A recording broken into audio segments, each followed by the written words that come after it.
My name is David, and I need to tell you something I should have realized 40 years ago. I built a company worth $200 million. I had the corner office, the private jet, the house on the beach. People called me a success story. Business magazines wrote about me. Young entrepreneurs wanted to know my secrets. But here's what nobody knew. While I was building that empire, I was destroying the only things that actually mattered. And by the time I figured it out, it was too late to fix most of it. I'm 76 years old now. My company's gone, sold it years ago. The money's still here. But honestly, I'd trade every penny of it to go back and do things differently. And no matter your age, if you're grinding away, telling yourself just a few more years, I need you to hear this story because I was you. And I was wrong about everything. Let me take you back to 1978. I was 30 years old, newly married to Sarah, and I just started my own business. Everyone thought I was crazy, but I was determined to prove them wrong. The first 5 years were brutal. 80, 90-hour weeks. I missed dinners, birthdays, anniversaries. But Sarah understood, or at least that's what I told myself. She'd say, "It's okay. We're building our future." And I believed her. I genuinely believed that once we made it, everything would be better. We'd have time then. That's the lie I told myself for 20 years. In 1983, our daughter Emma was born. I was in a board meeting when Sarah went into labor. I got there eventually, but I missed the birth. I told myself I'd be there for all the important moments. Except I wasn't. I missed her first steps, her first day of school, her soccer games, her graduation. I have this memory that haunts me. Emma was about 7. She came into my office with a drawing she had made of our family. She was so excited, but I was on a conference call. I held up one finger, just a minute. She stood there for maybe 30 seconds, then walked away. Years later, I found that drawing. She'd written at the bottom, "I love you, Daddy, even though you're always busy." She was 7 years old. By the time I found it, it was too late to fix it. By 1995, we'd made it. The company was worth $50 million. We moved into a mansion. We took a vacation to Hawaii, our first real vacation in 12 years. I thought, see, it was all worth it. But something had shifted. Sarah had built a life without me.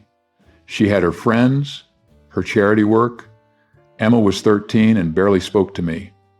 I'd become a stranger in my own home. I told myself it was just a phase.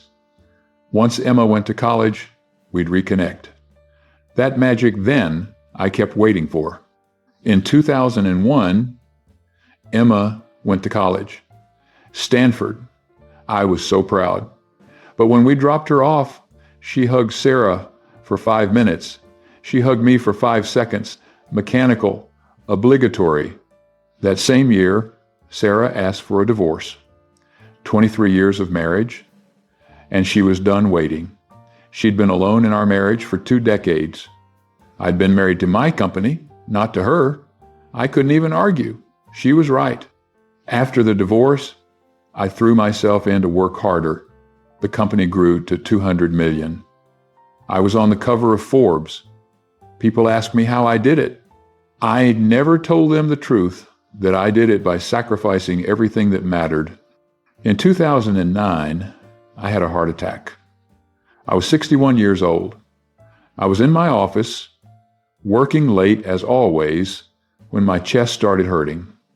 I drove myself to the hospital. There was nobody to call. Sarah had remarried. Emma lived in New York. My assistant found out the next day when I didn't show up for a meeting. Lying in that hospital bed, hooked up to machines, I had this moment of absolute clarity. What was it all for? I'd built this massive company. But who was I building it for? Not for Sarah, she was gone. Not for Emma, she'd learned to live without me. For myself? For my ego? For some imaginary finish line that kept moving further away? I sold the company in 2012, got a huge payout, and then I had to figure out what that life was supposed to look like.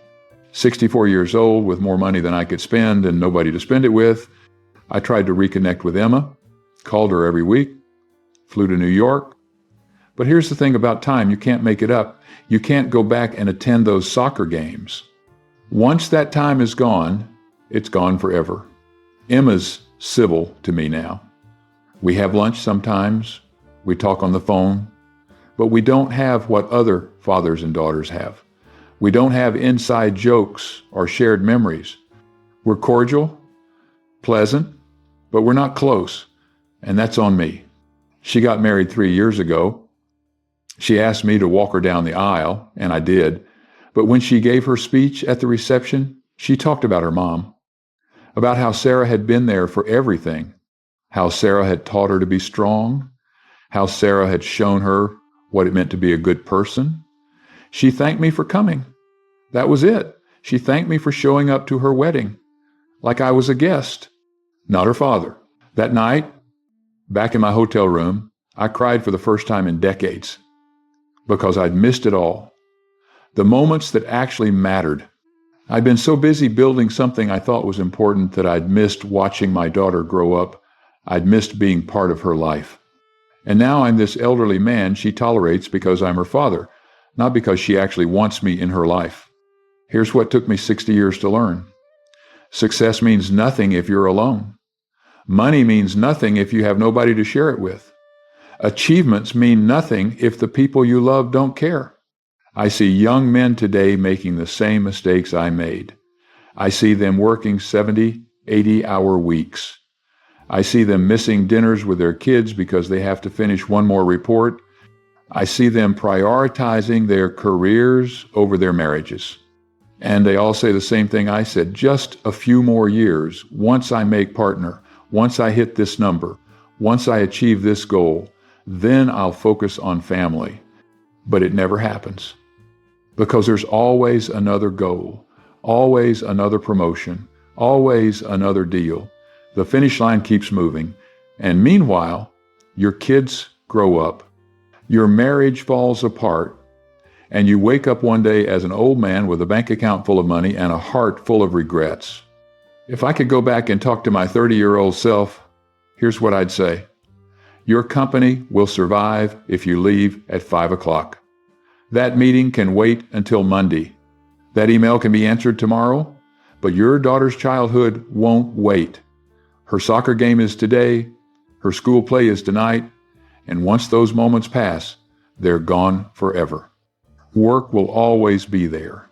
There will always be another deal, another project, another crisis that feels urgent. But your kids won't always be kids. Your wife won't always wait. Your parents won't always be here. The people you love, they're on a timer, and you don't know when that timer runs out. I've got more money than I'll ever need. I've got investments and properties and a retirement fund that could support 10 people for a lifetime. But I traded every single penny for one more day with Emma when she was 7, for one more evening with Sarah before I pushed her away, for the chance to show up and be present instead of always being somewhere else. You know what's funny? Nobody at my company remembers me. I sold it, and they brought in new management, and within 2 years, it was like I'd never existed. The deals I worked so hard on, nobody cares anymore. The achievements I thought were so important, they're footnotes in old business journals that nobody reads. But Emma remembers. She remembers every time I wasn't there, every missed birthday, every broken promise, every time I chose work over her. Those memories, they're permanent. They shaped who she is. They defined our relationship. And I can't undo any of it. I'm 76 years old now. I live alone in a condo by the beach. I've got more time than I know what to do with.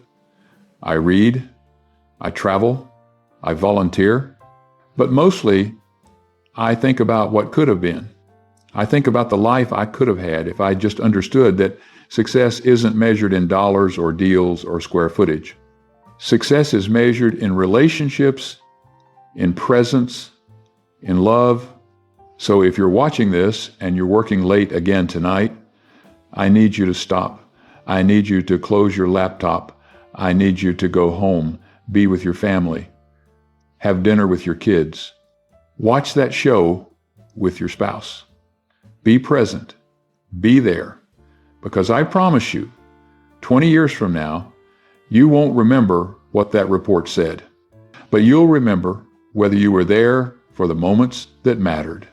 And if you're thinking, but I'm different, my situation is different, I'm building something important, I thought that too. Every man who makes this mistake thinks he's different. But we're not. We're all the same. We all think we have more time than we do. We all think family will wait. We all think we can make it up later. You can't. I learned this lesson 40 years too late. Learn it now. Go home. Be present. Choose your family. Because at the end of your life, nobody's going to care about your career accomplishments. But the people you love, they're going to care whether you were there. And if you're not careful, you'll end up like me. Rich, successful, accomplished, and completely alone. If this story makes you uncomfortable, good. It should. If it makes you want to change something, even better. Don't wait. Don't tell yourself you'll do it tomorrow or next year. Do it today. Do it now, because time doesn't care about your plans. Time just keeps moving. And one day you'll run out of it. Leave a comment and tell me what you're going to do differently. Hit that subscribe button if you want to hear more from someone who learned everything the hard way. Share this with anyone who needs to hear it. And then close your device and go be with the people who matter. Because, trust me, they matter more than anything else ever will.